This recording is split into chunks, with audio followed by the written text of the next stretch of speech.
podcast. I'm here with Dr. Ray Ciervo, and we've been talking to you over the last month or so about how to give an answer for your faith, how to discuss the issues of faith in the world that we live in. And we all know it's a bit challenging. And so early on, we talked about the challenges we face as Christians to have a civil, intelligent conversation about our faith. And we got to the place where we said, what were three main areas of discussion? And we came down to, Dr. Ray gave us truth, the existence of God, and the resurrection of Jesus. And so last time we spent the whole time talking about truth.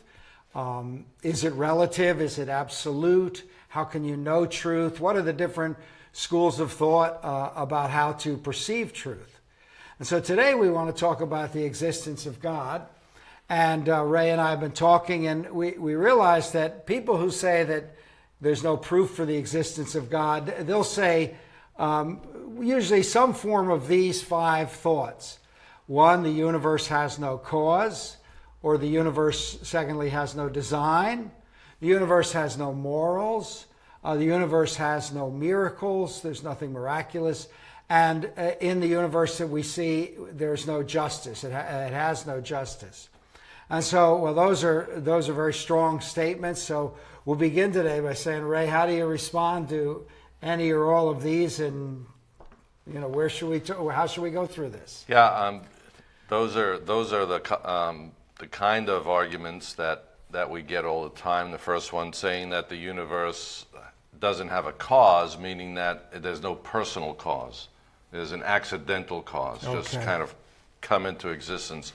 Of course, you have to nail down, first of all, there has to be a first cause to the universe. And I believe it, almost all of the scientists out there today, atheist and agnostic and Christian, will all say that the universe had a beginning. Mm-hmm. And what we look at is, what's that first cause? Because the other argument is you can't have an infinite series of things going back into the past or coming from the past leading up to today. The argument would be, if between me and you there were an infinite amount of inches, could I ever reach you? Mm-hmm. If I have to go over an infinite amount of inches, well, there's always one more inch before I get to you. So you would never arrive at this moment in time. It's a little bit complex. People get stumped by it.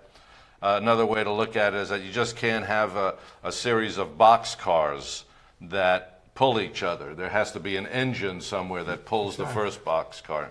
So you can't say, what pulls that boxcar? You say, well, the boxcar in front of it. Well, what pulls that boxcar? Well, the boxcar in front of that. You have to come up to, there's an engine that pulls it. Mm-hmm. And so we understand that there is a cause. Now we have to start looking at what kind of cause is it? Is it that accidental cause, mm-hmm. where we could say that it is the Big Bang that caused it? No one knows where the Big Bang came from, just that it happened, and here we are. Some fairly well-known philosophers have just said, well, the universe just is. It's just there, that's it. Mm-hmm. And we struggle with that, say, well, it's not eternal, it just can't just be there, there has to be a cause for it. And once we have a cause that exists, and we know that it's not accidental, then it has to be a choice to create or mm-hmm. a choice to make. So we understand that there's a cause. Everything that begins to exist has a cause. The universe began to exist, therefore the universe has a cause. And like I mentioned, we have to say, well, is it a personal cause or an accidental cause? And those are the only two choices you have. Mm-hmm. An intentional cause, I should say, and an accidental cause. So those are the only two choices that we have.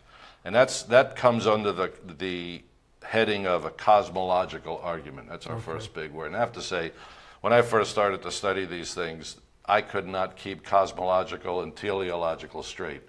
It took me like weeks of going to class and reading stuff to keep them memorized, say that cosmological has to do with causes, And teleological or design arguments, obviously that has to do with design. That's where I would use the word cause and design.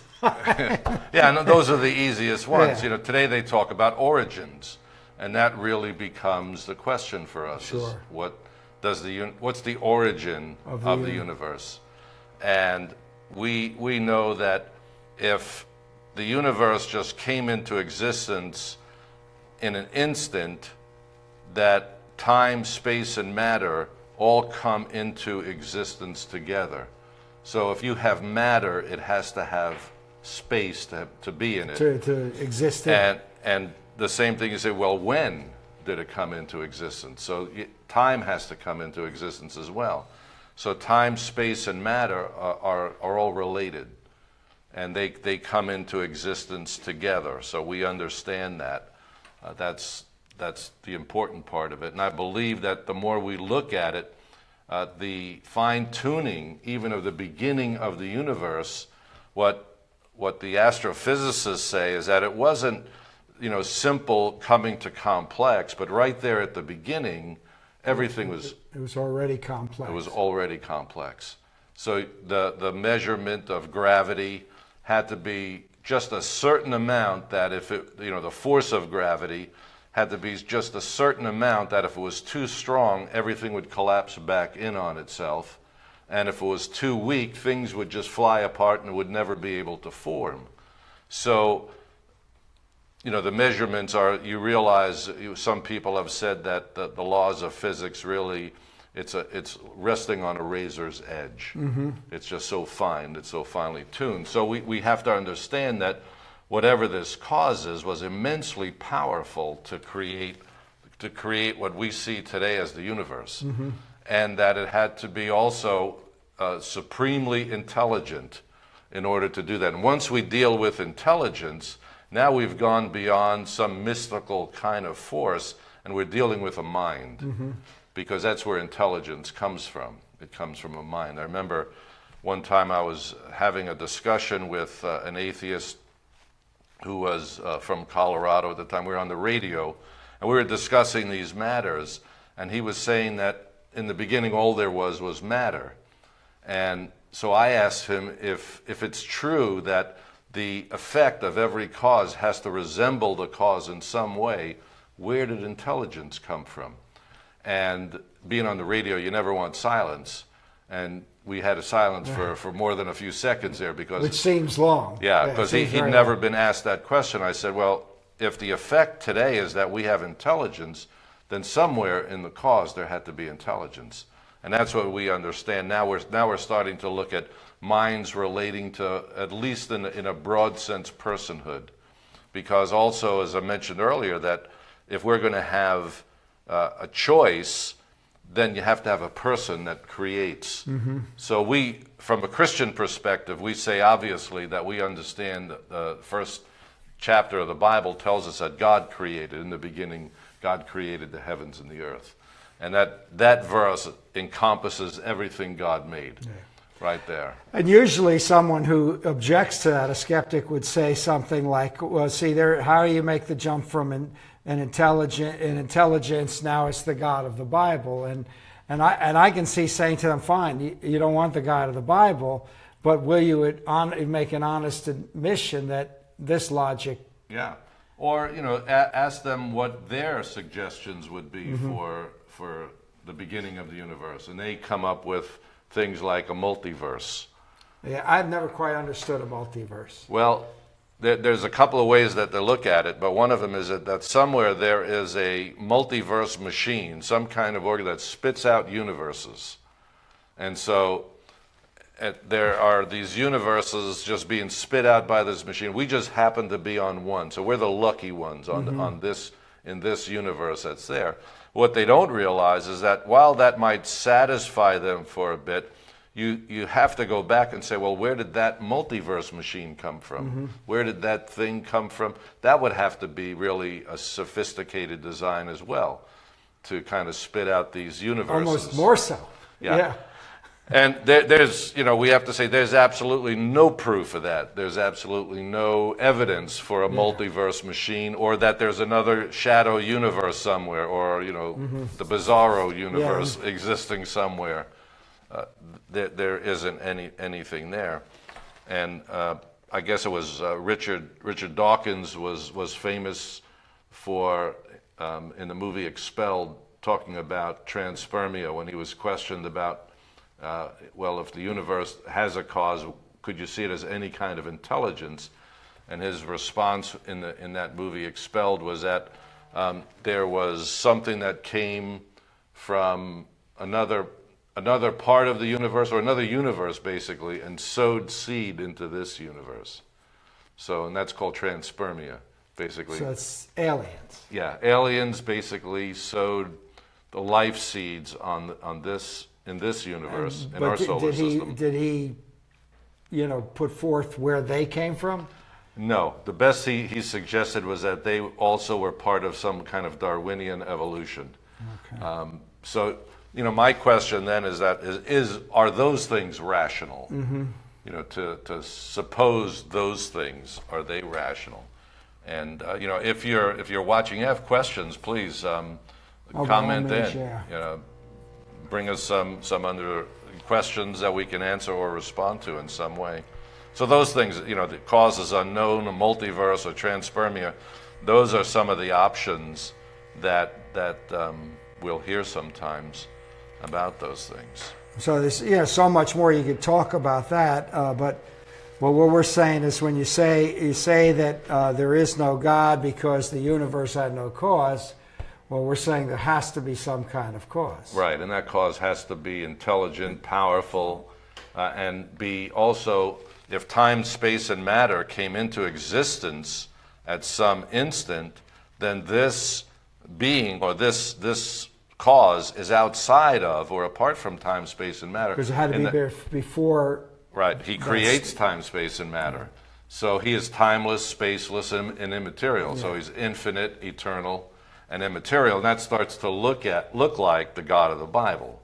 The God that we see is eternal, outside of time, infinite, so he's spaceless, and immaterial, he's spirit. So we start to look at that.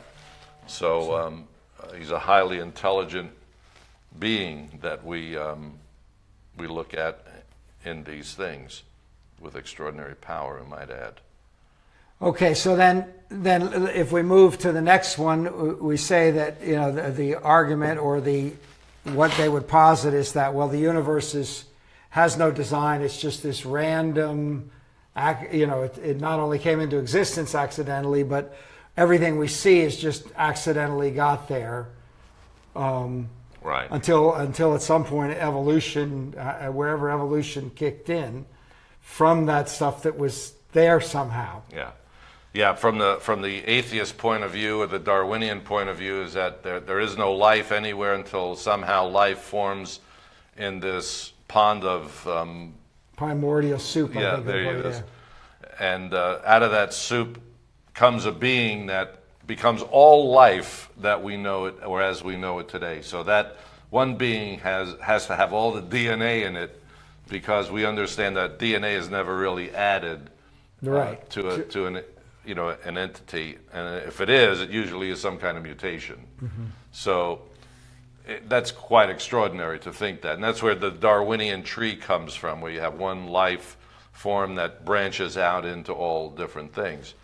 And when we look at the design argument, basically it's the same logic. We say everything that is designed has a designer. The universe is designed, therefore the universe has a designer. Now, of course, they can attack the second premise, saying that the universe is not designed. People like Francis Crick, who was part of the Genome Project, he made a comment, said that even when you look and see something that has design, remember it only appears like design. And that's what also what Richard Dawkins has said in the Blind Watchmaker, is that it's just the appearance of design. So there's no real design there, just the appearance of it. And from our perspective, again, the evidence is overwhelming of design or for design when you look at the more that they unwrapped DNA, all you have again is intelligence that is not only information, but it's instructions. So how do you go from just matter to something that has not just intelligence, but also the building instructions on how to build this thing? Because at every cell in your body, every cell in any living thing has both information and instructions to replicate. For the whole For the whole being, exactly. There are trillions of bits of information in our brains, in our brain cells that cause everything to happen in our bodies at work. And all that DNA is throughout us. Trillions of cells that are replicating every second of every day to keep us alive and keep everything else alive. So there is intelligence, and we can understand that some things can occur naturally, but the other side of it is that when you have information and instruction, again, you have to come back to a mind. You have to come back to something that really makes this happen. So it's not just random, guideless, unguided chance over a long period of time that makes things happen, but we understand that things are just wonderfully made. And they have those two things. They have information and instructions. And the question for those who would deny that, just say, well, where does that come from? And again, if you just take the Darwinian theory and try to say that it's happened over long periods of time, I believe that if you looked at the changes that has to happen for something that is amorphous, doesn't have a body, to become what we call a human being today, even 14 billion years wouldn't be enough time for all this to happen, because we don't see changes like that happening. No, we do see adaptations within species. Right. But we don't see one species becoming another. Right, exactly. There's no fossil evidence, No. nothing like that. Yeah, I mean, a simplistic understanding would be, I brown when I'm in the sun, my skin tans. That's an adaptation. It protects the rest of me from burning. And that's an adaptation within a species. But we don't see frogs becoming canaries. No. Or anything close to that, even though that the idea is there, and things that are similar in design don't mean that they evolve one from the other. It can also mean that the designer, it's the same designer who made both of them. You have two different kinds of spoons. Doesn't mean that a soup spoon evolves from a teaspoon. Yeah. But the designer is the same. So would that be the design argument is there, and then there's a part of it that's called fine tuning, that's where is that part of the adaptation thing, or is that more of the complexity? Well, yeah, the two parts of or examples of design that we use is one of them is intelligent design, that there are patterns in nature that are best described by an intelligence. And so they call that intelligent design. The other one is the fine-tuning. Mentioned that even in the cosmological argument, fine-tuning has kind of risen to the peak of evidence for the existence of God, because it straddles both the argument from cause, the cosmological argument, and the design argument. So you have both of those happening, the fine-tuning happening in both of those. You realize that you need fine-tuning in creation, but you also need fine-tuning in the way things exist today, as they keep on going on today. So you have both of those things embraced by them. Okay, our third, or the third one you said you wanted to mention, was the dealing with the claim that the universe we live in has no morals. There's no morality. Yeah, and these three things, obviously, we could spend an hour on each one of them. We're trying to do all three of them in a half hour, so we're really flying over them. But if there is one ought in any of our lives, like this ought not happen or this ought happen, that tells us that there is a moral law somewhere. There is a moral ought or an oughtness that we have to obey. Like we say, we ought not torture babies. ever. That's pretty absolute, right? Yeah, you know, is that just in Western society that we've come to that place?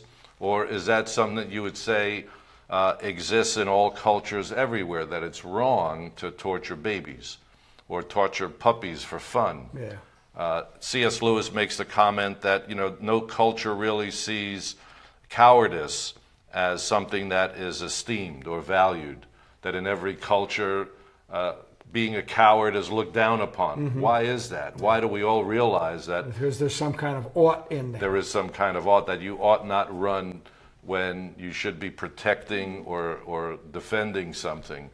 So that is there. And we look at several things. You know, where do morals come from? Is there an objective moral standard by which cultures find their way forward in writing the laws on how we, again, ought to act? If there is no absolute morality, then what we're doing is we're just making up morals. And so then we say, well, what's the difference between a Mother Teresa and an Adolf Hitler?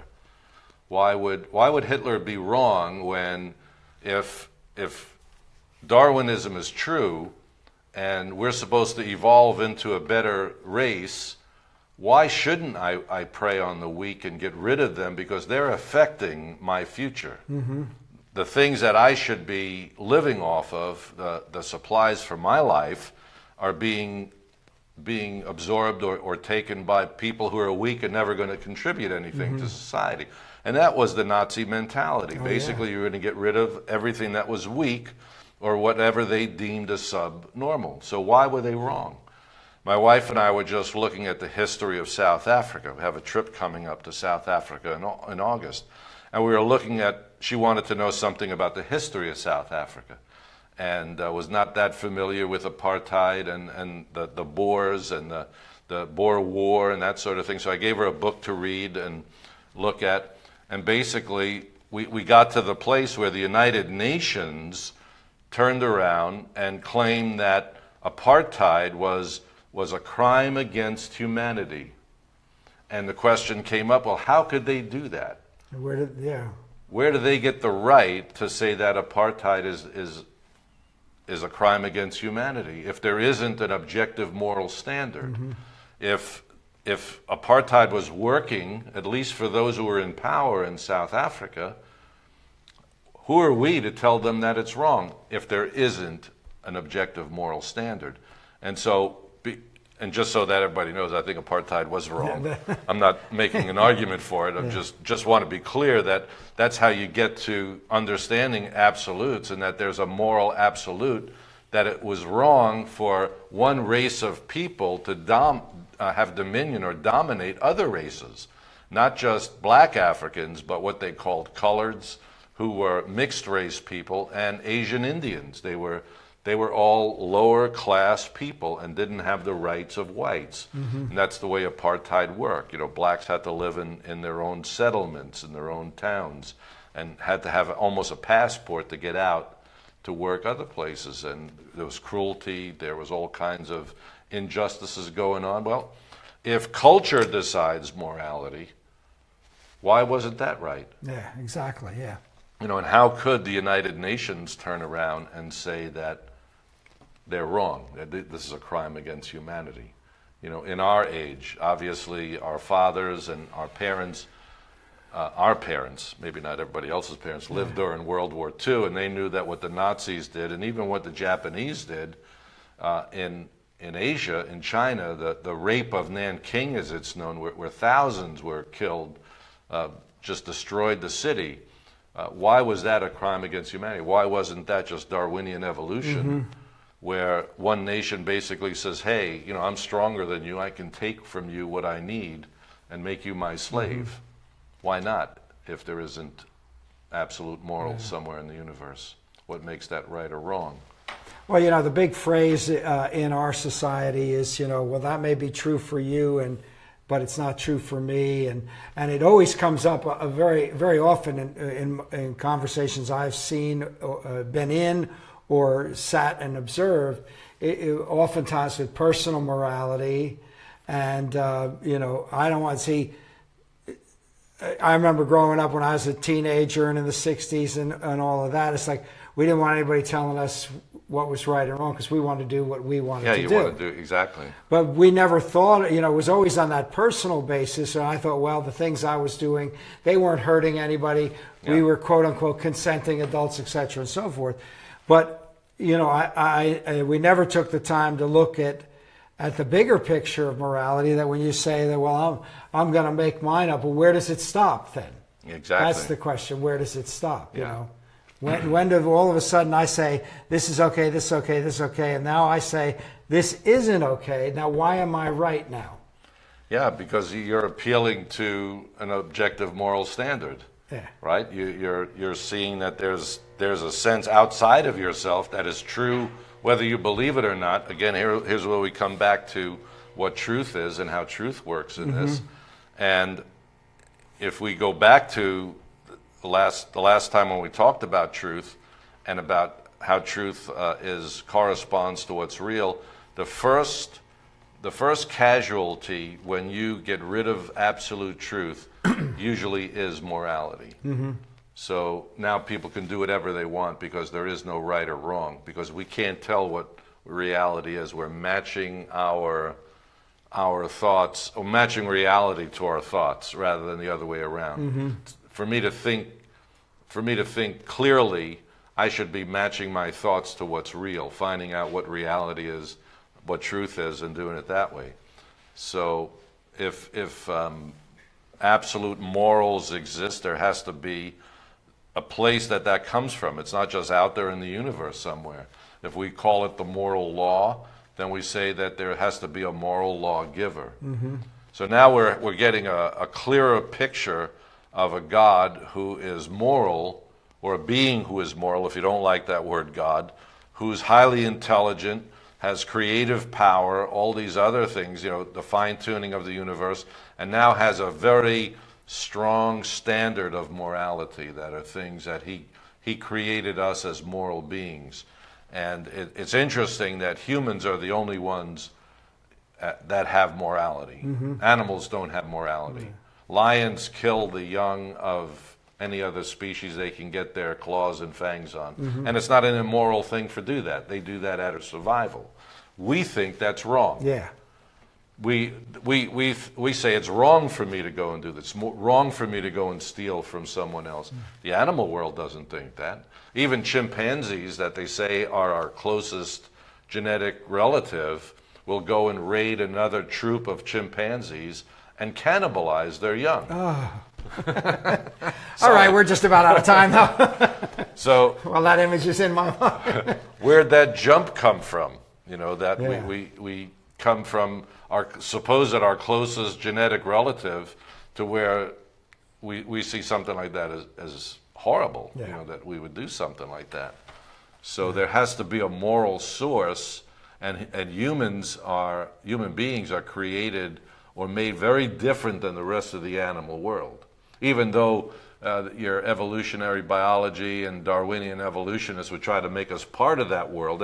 And there is a sense in which humans have bodies and we have flesh and we have animal instincts in a sense, but we also have a mind and a will that chooses not to be like them. To say that, we have lion tamers. When lions dominate a human, they eat them. When we dominate a lion, we make it an attraction or a tool. We do that with animals and every other animal that dominates. And some people would say that's immoral. Yeah, that's right. They would say, right. So why? Why is it immoral? Anytime, if there's one moral law, there has to be a source for it. That's correct. Yeah. So if there's just one, if just one moral law exists, and it exists for everybody, it's absolute, then there has to be a source for it. So, and we think that we believe that there are more than one. We see more and more all the time. And the biggest struggles we have today is over morality. We look at wars and the way wars are being fought. We look at politicians and what they say, and we look at the degradation of society, where morals have just been loosed in a sense. Again, you come back to truth. Once truth goes out, and that Aristotelian definition we had a few weeks ago, that truth corresponds to reality, now people can do and say whatever they want to say. So we watch the character of our government and politicians and everybody else for that matter just to go down and down, where we start to lose a sense of morality. Yeah, that's true. So we have cause, we have design, and we have morality. These are, like Ray said, these are topics we could spend an hour on each one of them. And he can do that at your church or for your group, because he has